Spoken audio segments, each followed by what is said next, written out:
हरे कृष्णा। एकादशी की व्रत कथा में आप सबका हार्दिक स्वागत है। आज हम लोग सुनेंगे कामद एकादशी की क्या व्रत कथा है। याद रखना, जब तक आप एकादशी की व्रत कथा नहीं सुनोगे तो आपकी व्रत पूरी नहीं मानी जाती, और व्रत कथा भी पूरी सुननी चाहिए, आधे अधूरा मत सुनो, पूरी सुनोगे तो ही उसका पूरा फल मिलेगा। आइए सुनते हैं। एक बार की बात है, महाराज युधिष्ठिर भगवान श्री कृष्ण से पूछते हैं कि हे प्रभु, चैत्र माह के शुक्ल पक्ष में जो एकादशी की तिथि आती है, कृपया हमें उस तिथि के बारे में वर्णन कीजिए। तब भगवान श्री कृष्ण एक बहुत ही विशेष लीला का वर्णन करते हुए कहते हैं, एक बार की बात है, गंधर्वों की एक बहुत ही प्यारी सुंदर सी नगरी थी, जहाँ पर राजा पुंडरीक, जो कि गंधर्वों के राजा थे, बहुत सुखी जीवन जीते थे। वहाँ पर उनके राज्य में बहुत सारे गंधर्व, अप्सराएं, किन्नर, ये सब विचरण करते थे। अभी आप सवाल कर सकते हैं कि गंधर्व तो समझ आती है कि जो स्वर्ग में म्यूजिकल इंस्ट्रूमेंट्स बजाते हैं, जो गाना गाते हैं, तो ये किन्नर कौन है? क्या ये इस धरती में जो किन्नर मिलता है वो किन्नर है या फिर कोई और है? किन्नर वो हुए जिनकी आधी शरीर मनुष्य की है और आधी है किसी पशु या पक्षी की। वहाँ पर नाग लोग भी विचरण करते थे। तो ऐसी सुंदर सी जगह पर अप्सराएं क्यों नहीं आएगी, तो वो भी वहाँ पर विचरण करती थी। इन गंधर्वों के बीच में रहते थे ललित और ललिता। इन दोनों को एक दूसरे से बहुत ही प्रेम था। एक बार गंधर्वों के राजा पुंडरीक ने ललित को बुलाया था अपनी सभा में नृत्य करने के लिए। तो ललित आता है नृत्य करने पुंडरीक महाराज की सभा में। नृत्य करते करते उसे अपनी संगिनी ललिता की बहुत याद आ जाती है। जैसे उनको ललिता की याद आ जाती है, उनकी पैर की गति धीमी हो जाती है, उनका छंद टूटने लगता है।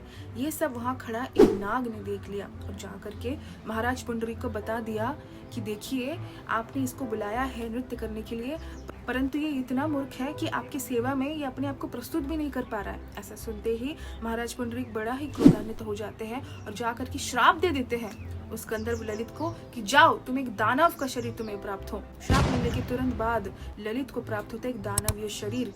इस शरीर को लेकर के वो पहुंचता है अपनी संगिनी ललिता के पास। ललिता को अपनी संगी प्रिय साथी ललित से बड़ा ही प्रेम होता है। देख करके उसका ऐसा विकराल रूप चौंक तो जाती, परंतु वो चाहती कि वो अपनी पुनः जो पुराना रूप है उसमें वापस आ जाए। इसीलिए दौड़ती हुई चली जाती है विंध्याचल पर्वत की तरफ। वहाँ पर एक ऋषि तपस्या कर रहे थे। ऋषि से मिलने के बाद वो बहुत रोने लगी। ऋषि पूछते हैं, क्या हुआ, आप क्यों रो रही हो? तब ललिता जाकर के बताती है कि उसके साथ क्या हुआ है। तब ऋषि कहते हैं, देखो, आने वाले चैत्र माह की शुक्ल पक्ष की एक बहुत ही विशेष तिथि है जिसका नाम है कामद एकादशी। तो अगर आप इस एकादशी का व्रत निष्ठा पूर्वक पालन करते हैं तथा इसके फल को अपने पति ललित के प्रति इसको अर्पण करते हैं, तब जाकर के आपके पति को उसका पुराना स्वरूप वापस मिल सकता है। ऐसी खुशखबरी सुनने के बाद ललिता तो बहुत खुश हो जाती है और वहां से चली जाती है। अपेक्षा करती है कब आएगी कामद एकादशी की तिथि, कब आएगी। और जब कामद एकादशी की तिथि आती है, उस एकादशी को बड़े ही निष्ठा से पालन करती है, रात्रि में जागरण करती है, दूसरे दिन सही समय पर उसका पारण करती है और अपनी इस एकादशी के फल को अपने पति के लिए अर्पण करती है।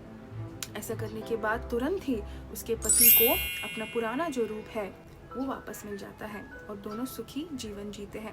ऐसा बताया जाता है कि जो भी व्यक्ति इस कामद एकादशी का व्रत रखता है, क्योंकि नाम में ही आता है कामदा, तो ये आपकी सारी मनोकामनाएं पूर्ण करने में सक्षम है। तथा एकादशी का प्रमुख मतलब होता है कि वो आपको श्री हरि के चरणों में प्रीति प्रदान करती है। जो आपकी भक्ति की प्रोसेस चलती है ना, इसको बहुत ज्यादा फास्ट कर देती है अगर आप एकादशी रखते हो।